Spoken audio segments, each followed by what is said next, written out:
Church Growth Unleashed, diving into all things leadership and church growth. Provide the help, encouragement, insights that you need along the journey of growing yourself as a leader and your ministry. Well, welcome back to Church Growth Unleashed. I'm your host, Danny Anderson. This is the podcast where we talk about all things church growth. And so if you're a pastor, ministry leader, even if you're a business leader, this podcast can help you. This is the place for you if you want to grow your business, grow your church. Today, I want to talk to you guys about something that's absolutely critical for every single leader who wants to grow their church, grow their organization, and that is continuous improvement. Robin Sharma, he's the author of The 5 O'Clock Club, The Monk Who Stole My Ferrari. He said, small daily improvements over time lead to stunning results. I love that quote. Here's the idea. When you get better, when you improve continuously, your organization is going to grow. It's going to get better. It's going to grow.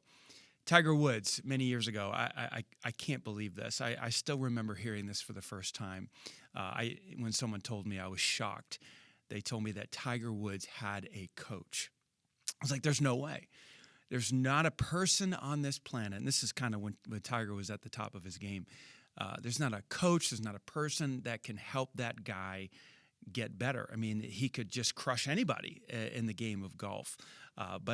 I looked it up, and turns out that it was true. Tiger Woods did, in fact, have a coach. This is what Tiger said. He said, no matter how good you are, or no matter how good you get, you can always get better, and that's the exciting part. Tiger Woods was addicted to getting better and better and better at the golf game. You know, this is the law of the lid. John Maxwell talked about this in his book, 21 Laws of Leadership. That, you know, once you stop growing as a leader, your organization stops growing. You become the lid to your organization. However, on the flip side, if you continue to grow, if you continue to learn, continuously improve your leadership skills, then your organization is going to grow with you. And so in my book, Church Growth Unleashed, which is now out, so excited about this book. It's taken me 15 years to write it. You're going to be able to get a copy of this or have the opportunity to get a copy at the link in the show notes today. I talk about this idea of continuous improvement and how it's played a role in the growth of our church over the last 18 years. Now that I've been the lead pastor, our church has grown 750% since 2008. Which is just astounding even to think about that.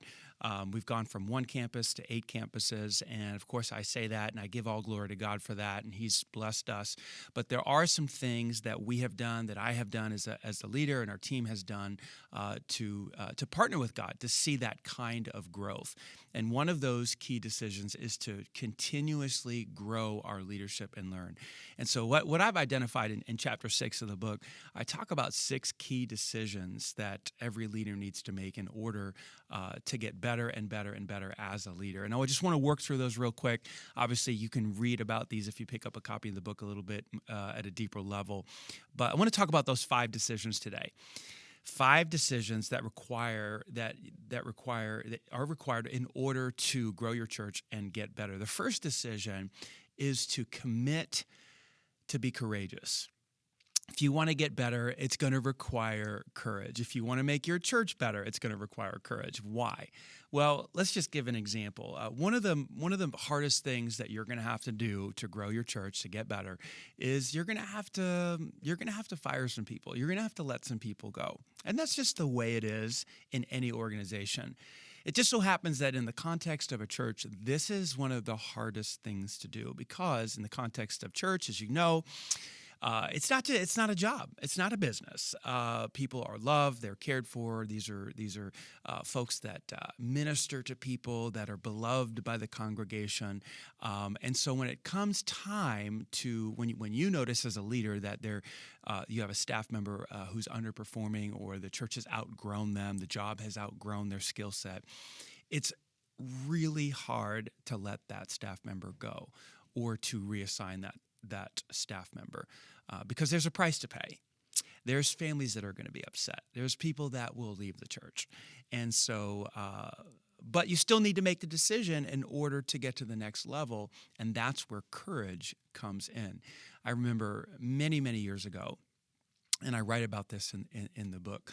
I took over as the lead pastor of our church in 2006. We transitioned.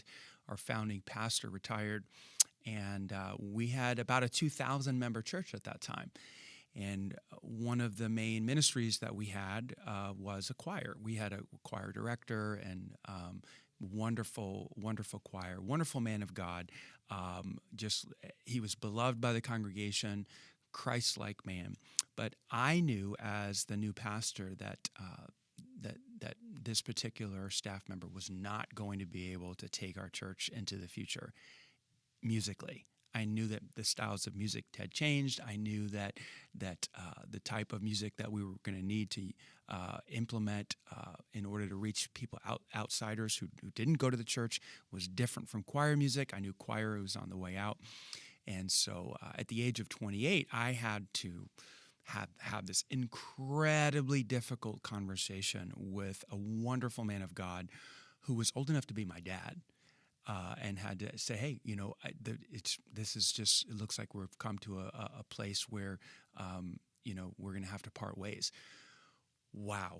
One of the hardest decisions I've ever had to have as a leader, but I had to have it because we had to make a shift in our music program in order to grow the church and get better and better and better. And that's why leadership requires courage. But it's not just staff members. It's also beloved programs that have been around forever, that have run their course. And you as the leader, you know that in order to grow and get better, you've got to cut some programs, whether that's Awanas or Sunday school. That's one thing that we had to let go of. That was incredibly painful and required a lot of courage. Continuous improvement requires courage. And if you refuse to be courageous and step into these decisions, your church simply will not grow. So that's the first decision. The second decision that you need to make in order to grow your church and continuously improve is to stay relevant. And what do I mean by that? What I mean is that culture has changed. Culture is changing constantly. And if you and I, as ministry leaders, pastors, if we don't stay relevant with the times, we're simply not going to connect with people, and our church will not be a place that they want to be a part of. And so we've got to choose to make this decision to put the old wine into new wineskins, if we want to use that idea. We got to repackage the truth. The truth of the gospel never changes. I mean, that is something that never shifts, never moves. But the way that it is communicated or presented needs to change. And what am I talking about? I'm talking about everything from the sermon and the way that it's presented, the music, as I just mentioned, is a critical piece. I'm also talking about the inside of your buildings, and is that relevant? Does that make sense? The bathrooms, are those up to speed? Are those current? I mean, if you look at the restaurant industry, they're always making changes to the inside of their restaurant to make it faster, quicker, more relevant to how people are experiencing their restaurant. They're changing their menus. They're changing the speed of the way things are done. And in the same way, we have to stay up to speed with culture. How is culture shifted? And churches that refuse to stay relevant are churches that become stagnant and they stop growing. And so that is how do we need to improve? We need to improve by staying relevant to our community. How has the community changed? In what ways? A simple example of this would be like, people don't carry cash anymore. And so we had to make the difficult decision to stop passing offering buckets because that's just not how people gave on Sunday morning. So we shifted to basically a bucketless Sunday. We don't pass buckets anymore. Everything has shifted to online. And that's just staying relevant with where people are. Like they give off of the app, they give digitally. And that's just one simple example of how to stay relevant. Another one would be security is a big deal today for parents. So when they drop their kids off, they want to know that their kids are safe. And so what we've done at all of our campuses is we have a very physically present security force. We even have police officers inside of our church. They park their cars outside because we want parents to know, like, hey, when you drop your kids off, your kids are going to be safe. So decision number 2, stay relevant. Decision number 3, decide to exceed expectations. This one is so easy. Fortunately for us who are pastors, leaders, church leaders, it's not hard to exceed expectations. I mean, people's experiences of church 10 years ago, 15 years ago, I mean, it's not that good. It's not that great. The music maybe wasn't that good. The facility maybe wasn't that clean. Maybe it didn't smell very good. Maybe the singers weren't very good. Maybe the message wasn't relevant. It is not hard to exceed expectations when it comes to a Sunday morning experience. It just takes effort. And so one way that you can grow your church is just by continuously improving the experience on the Sunday morning, And so I'm talking about 1%, 2% improvements, maybe to the check-in system for the way parents check in their kids. Just you could blow them away by having this incredibly smooth, technologically advanced way to check their children in. You can continuously improve in the parking, just making it so smooth and so easy for people to get in and out of your parking lot. That's another way that you can continuously improve and exceed people's expectations. Have really good singers. Like, work hard to find the best singers in your church, so that when it's time for worship, like, they actually sound good and you can exceed expectations that way. Like, people are attracted to things that are excellent, and it's really on you to work hard to create that excellence, that level of excellence. And so you just basically, on Sunday morning, sometimes you just need to act like you're a guest and you're a visitor and you've not been to this church before.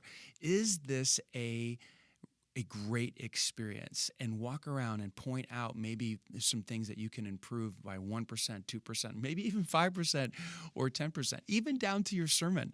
Like, I'm a huge believer of having people hear my sermon before I preach it. So I preach my sermon on Wednesday to a team of people, and then we meet in a room and they give me feedback because I know that I'm going to hear 1 or 2, maybe 3 or 4 things that are going to make that sermon maybe 2%, 3%, maybe even 5% better. Maybe an illustration, maybe a story, maybe a piece of humor, maybe it's a prop that I wasn't thinking of using, maybe it's a photo or something. And I pull that information out of my team to make my sermon even better. And so exceed expectations. And that's one way you can continually improve and grow your church. Decision number 4, keep learning. Decide to keep learning. What am I talking about? I'm talking about conferences. You take your team, take yourself, go to church conferences around the country and continue to learn how other churches are doing things really well. A few years ago, we went down to the Grow Conference at Church of the Highlands.